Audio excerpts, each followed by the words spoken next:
Kia ora and welcome to this episode of the Image Austenite. I am Frances Duncan, an author and the founder of the Jane Austen Society of Aotearoa, New Zealand. My co-host is Emma. Kia ora. Today we're discussing Chapter 21 of Northanger, Abbey by Jane Austen.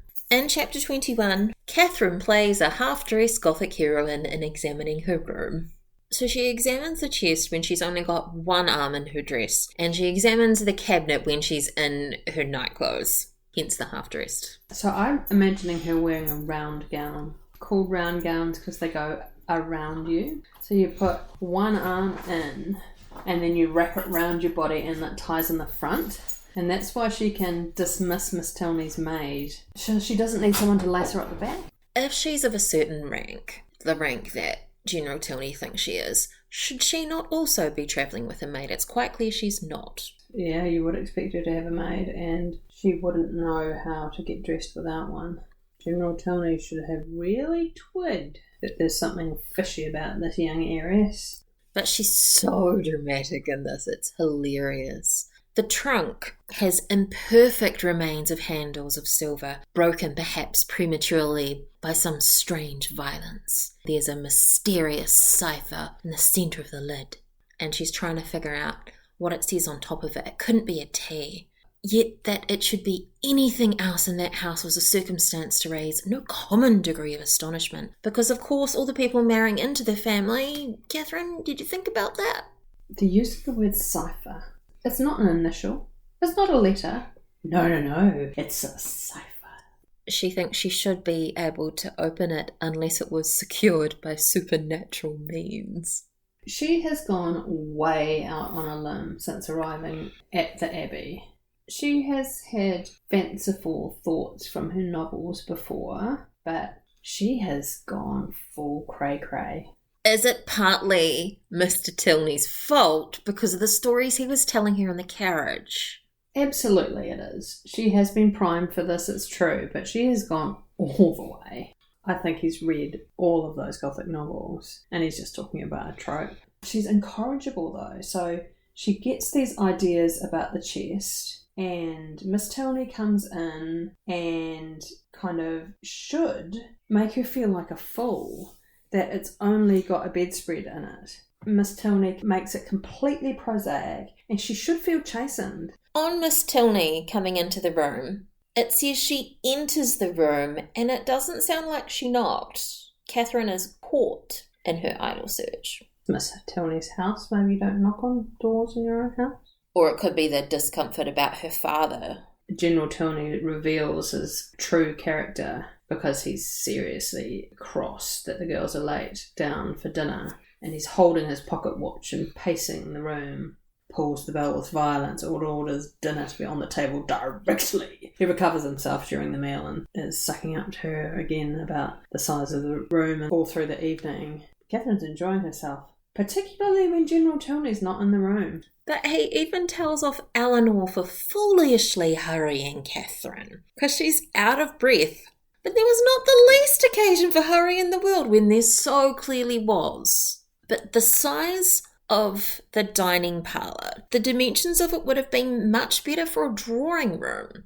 And I wonder why this is the room that he chose to be the dining parlour. He says it's important to him to have a big dining parlour. Maybe it's because they have so many servants going around and behind the chairs doing the serving. Because when you had visitors, they would go to the visitor drawing room, right? Or they'd come to the dining room. And I wondered whether the large dining room was something to do again with show. Oh, yeah. To impress people, particularly the rich Miss Morland. And he refers to the Allens, that they must have much better sized apartments. They do have money, but Catherine makes it clear they don't have rooms as big as this. Then she goes back up to her room and it's a stormy night. It's a tempest. Curtains billowing, distant crashing, doors slamming. And it makes her feel for the first time that she's really in an abbey. She's got a wood fire. But she lets it go down because she's trying to not be dramatic. And when she spots the cabinet, she could not sleep till she examines it.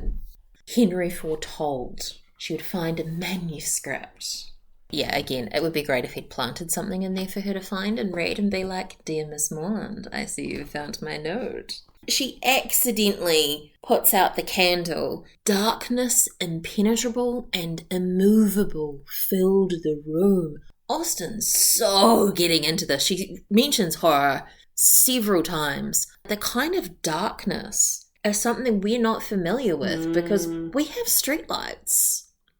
Even as we speak, looking up the meaning of the word snuff. So she was trying to snuff it so that she could read the manuscript for longer. The candle had hours further left to burn, but she extinguished it instead. Now, I thought snuff was extinguished. Me too, but from this context, I assume it must be something about removing some of the extra wax so that it could continue to burn.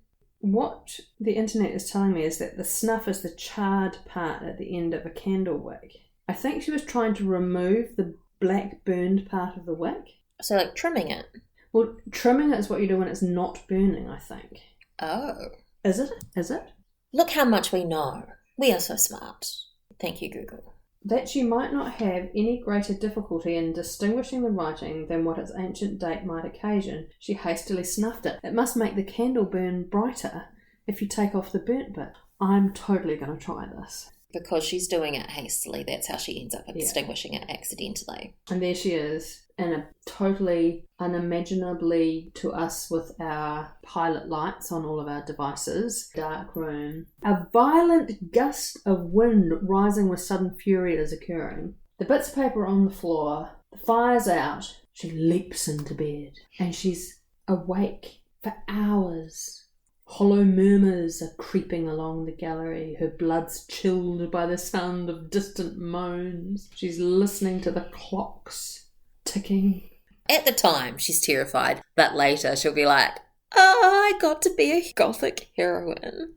There's some interesting things about the writing, prosaically here. I'm sorry, we're down from our Gothic heights. In the previous chapter, been a bit disappointed by how convenient and modern Northanger Abbey looks. She comments about her bedroom. The windows were neither less perfect nor more dim than those of the drawing room below. Instead of saying the windows were perfect.